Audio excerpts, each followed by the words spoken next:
is Wednesday, September 23. Welcome to CGN News.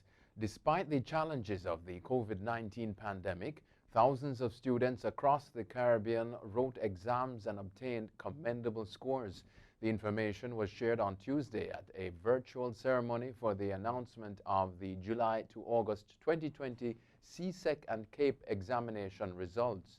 Dr. Wayne Wesley, CXC Registrar, said he was satisfied with the overall results given the COVID-19 pandemic. However, on Tuesday, close to 1,000 people signed a petition on change.org in less than 4 hours to demand that CXC reviews the July 2020 examination results.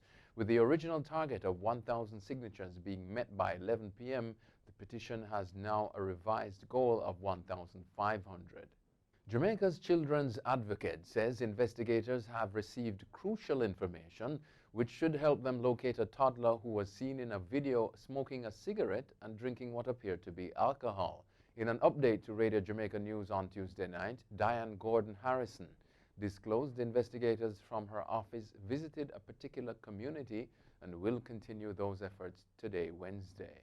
She said her office was focused on locating the child and the adults in the video, or somebody associated with the making of that video. The toddler is seen with a cigarette in his hands, attempting to smoke it, while adult voices are heard encouraging him to inhale and praising him for making the attempt. The Child Protection and Family Services Agency and the Cybercrimes Unit have also launched separate probes into the incident. Former Jamaica Prime Minister P.J. Patterson is warning against a fragmentation of the regional grouping CARICOM. Patterson was participating in a virtual panel discussion last Sunday, which examined the various crises facing the region. He urged leaders to ensure that the Caribbean is present at the table as negotiations continue for a new world order. The discussions also centered on what the present political leaders have learned from the past to navigate their citizens into the future. In addition to Patterson, who served as Jamaica's 6th Prime Minister, the panel included former Belize Attorney General Godfrey Smith and Alicia Trotz, a professor of Caribbean Studies at the University of Toronto. The panel was chaired by Professor Andy Knight, director of the University of the West Indies Institute of International Relations. Three-time major champion Naomi Osaka arrived in Haiti Monday, September 21, accompanied by a few members of her family. After her arrival at the Toussaint Louverture International Airport, the tennis player visited the hometown of her Haitian father, Leonard Francois. Osaka is also expected to visit the famous Citadelle La Ferrière, officials from the Haitian Ministry of Sports said. The winner of the 2019 Australian Open is reportedly in Haiti to film a documentary series directed by Netflix and dedicated to her life as a successful athlete. This is the third visit of the world number 3 to Haiti. Osaka visited in 2018 after defeating Serena Williams in the U.S. Open finals and was received by the Haitian President Jovenel Moïse, who honored her. Overseas now, an attempt by the United States government to ban the Chinese app WeChat has been blocked by U.S. Magistrate Judge Laurel Beeler. Judge Beeler said the ban raised serious questions related to the Constitution's First Amendment guaranteeing free speech. The Trump administration, in declaring the ban on the app, alleges that it is threatening national security and that it could pass data to the Chinese government. The Justice Department asked for the order not to be blocked after a group of WeChat users filed a lawsuit challenging it. WeChat was set up in 2011 and allows users to send messages as well as make mobile payments. The United States says it is imposing sanctions on Iran's defense ministry and Venezuelan President Nicolas Maduro under a contested UN authority and demanded that Europe follow suit.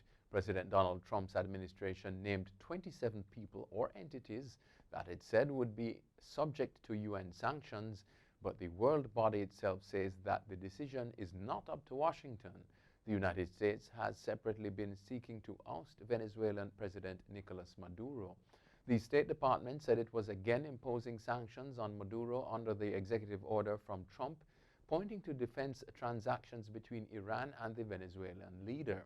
The United States already imposed sweeping sanctions on Iran in 2018 when Trump withdrew from the nuclear accord meant to offer economic relief to Iran.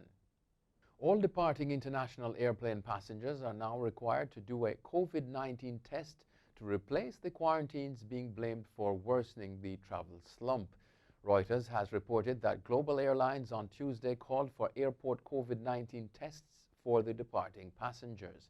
Rapid and affordable antigen tests, which can be administered by non-medical staff, are expected to become available in coming weeks and should be rolled out under globally agreed standards. The heads of the International Air Transport Association, the IATA, made the announcement this week during an online media briefing. American billionaire Michael Bloomberg has stepped up his campaign to fight to ensure President Donald Trump doesn't get a second term. Bloomberg reportedly raised more than $16 million in an effort to help convicted felons in Florida register to vote. The Florida Rights Restoration Coalition estimated Bloomberg's fundraising push has already paid off monetary obligations for 32,000 felons, this according to an Axios report.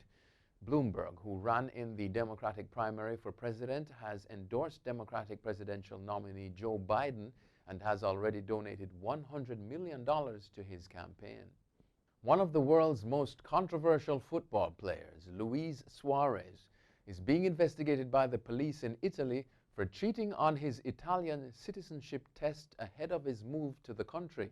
Suarez, who hails from Uruguay, previously faced bans for biting opponents and making racist remarks, reportedly sat the exam in Perugia last week to facilitate a transfer from Barcelona to Juventus. According to media reports out of Italy, prosecutors allege that the player already knew what would be on the paper and that some irregularities emerged in the exam. That's it for CGN News. I'm Scott Wilson. Thanks for watching.